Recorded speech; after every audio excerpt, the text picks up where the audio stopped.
V slnečnej sústave existuje svet, ktorý sa akoby podobá našej Zemi, má pohoria, rieky a rozľahlé jazerá.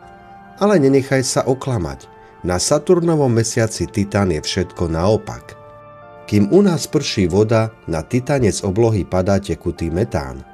To, čo my používame ako plyn na kúrenie, tam vytvára rieky a mrazivé moria. Ak by si kráčal po tamojších horách, nekráčal by si po kameni.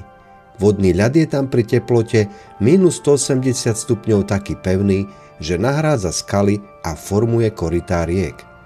Vďaka hustej atmosfére a slabej gravitácii by ti stačilo pripevniť si na ruky v úvodzovkách krídla a zamávať. Vzlietol by si ľahko ako vták. Titán je zaujímavé miesto, kde vesmír dokázal postaviť známu krajinu s úplne šialenými ingredienciami. Je to svet, kde je náš plyn kvapalinou a naša kvapalina, teda voda, tou najtvrdšou skalou.